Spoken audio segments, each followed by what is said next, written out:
Hi, I'm Gerald Patterson, and I'm pleased as punch that you are watching me. Thank you for watching me. I'm going to start out on the light side. Many years ago, when I was a child, I have to admit I was a pest, and I was pestering my mother a lot.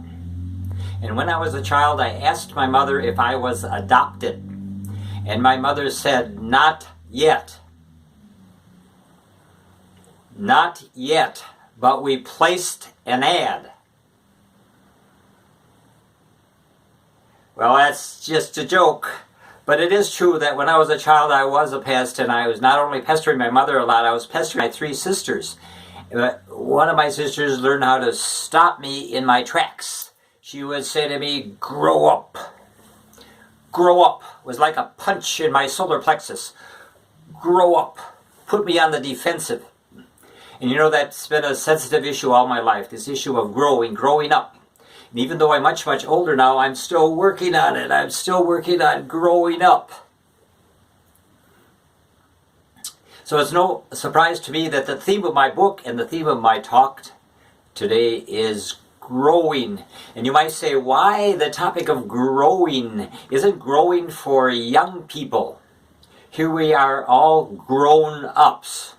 And I'm sure we've all been through a lot in our lives already. Why the topic of growing? Well, the growing I'm talking about is what Dr. Scott Peck, the famous psychiatrist, called the growth of the human spirit.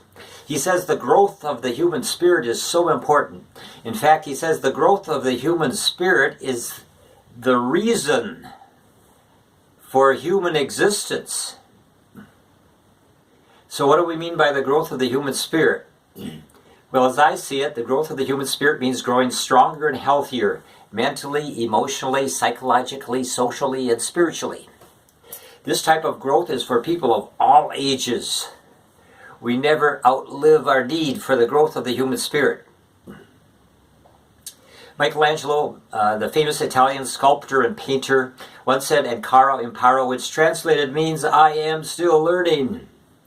What's remarkable about this, he said this when he was 87 years old. So that tells me I'm never too old to keep learning and to keep growing. I was in a church school hall many years ago, and there was a plaque on the wall. It was a short quotation from Cardinal John Henry Newman, and it said, "Growth is the only evidence of life." And more recently I came across another quotation from the same man, Cardinal John Henry Newman. He said, "To live is to change, and to change a lot is perfection." James Allen says men and women are anxious to improve their circumstances, and yet they are unwilling to improve themselves. They therefore remain bound. I was in the library many years ago. I remember reading a quotation from Johann Wolfgang von Goethe. Johann Wolfgang von Goethe said, "Everybody wants to be somebody, nobody wants to grow." Why is it that nobody wants to grow? Well, growing is not easy because it takes courage and self-discipline. Growing is not the path of least resistance. As I see it, growth comes with facing challenges. Growth comes with dealing with problems head on. Growth comes with accepting responsibilities. Growth comes with getting out of our comfort zones.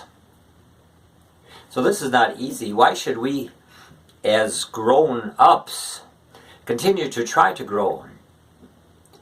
Well, Dr. Scott Peck, who I mentioned before, asks the same question, but then he answers it right away. This is what he says. "Why desire to evolve, to grow at all, you may ask. If you ask the question, perhaps you do not know enough about joy."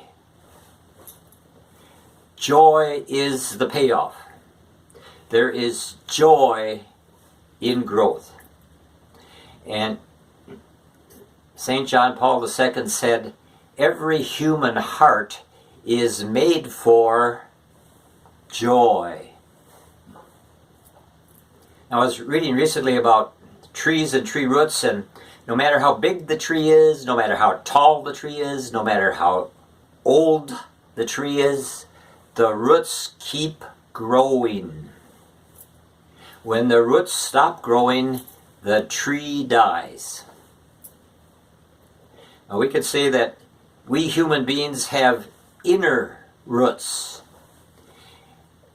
And when our inner roots stop growing, we die inside. Now I did some research and I put together a collection of quotations, the best of the best quotations related to the theme of growing, and I put these quotations along with my comments on these quotations in my own book. It's called The Growth of the Human Spirit. The Growth of the Human Spirit. And in my book I have over 200 quotations, more like 250 quotations, and today I'm going to recite all 250 quotations for you. No, I'm just kidding, just kidding. I wouldn't do that to you, but I would like to give you a sampling of a sampling of quotations in my book. Before that, before I do that, I'd like to give you maybe a better idea of what's in my book, or what I mean by the growth of the human spirit.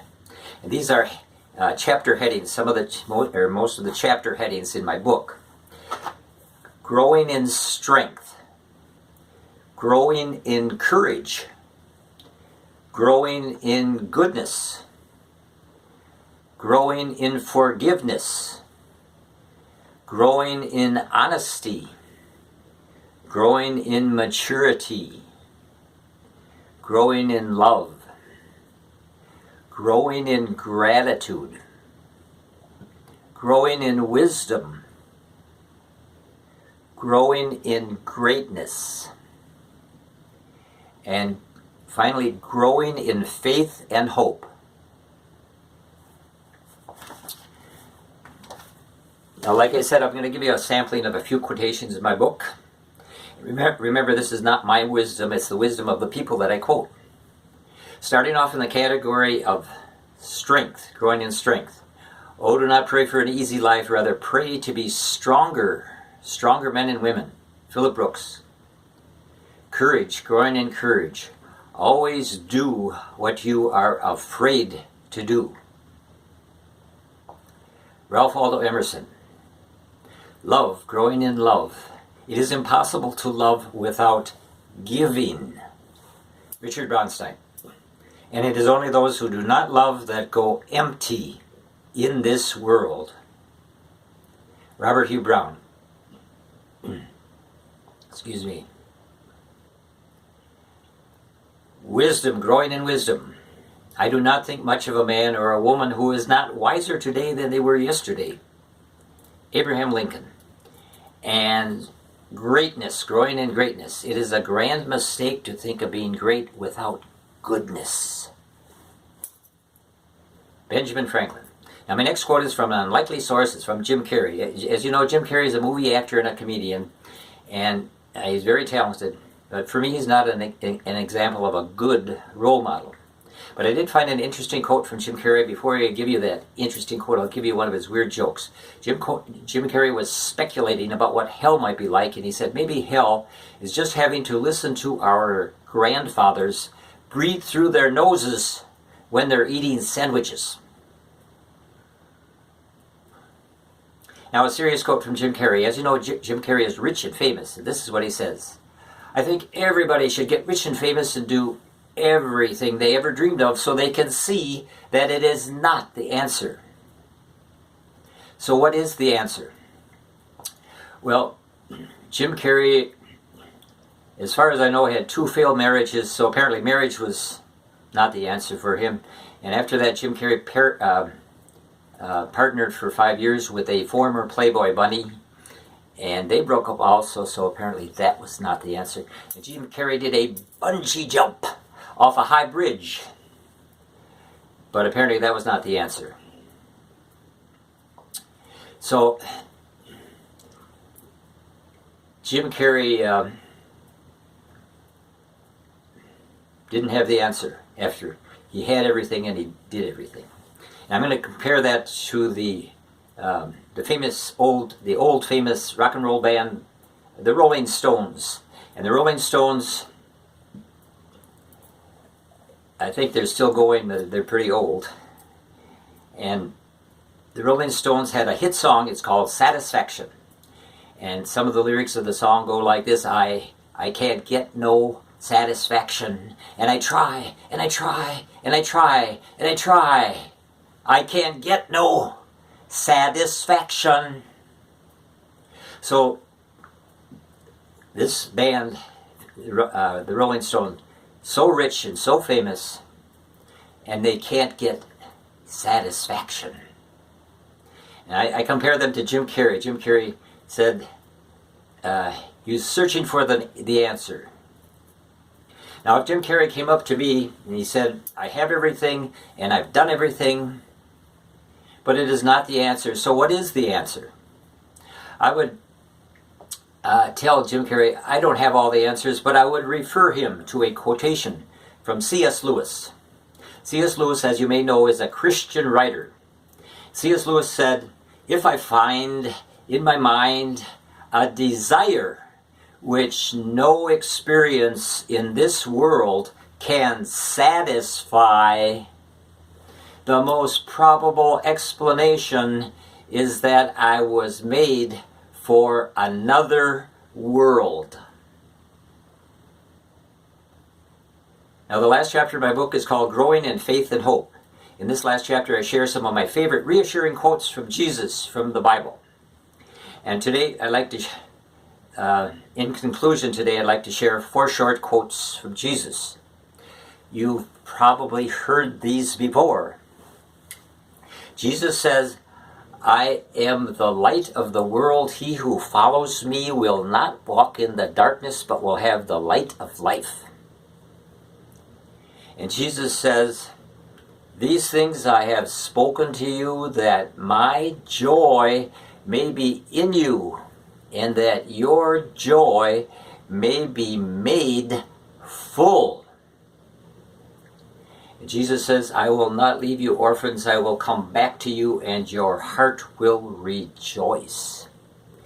And getting back to that question of what is the answer, Jesus says, I am the way, the truth, and the life. To me, that is the ultimate answer. So I thank you much for listening. And my book, The Growth of the Human Spirit, I recommend it for yourself or someone you love. And I think you need my email address, but I don't have it available right now. But thanks again for watching.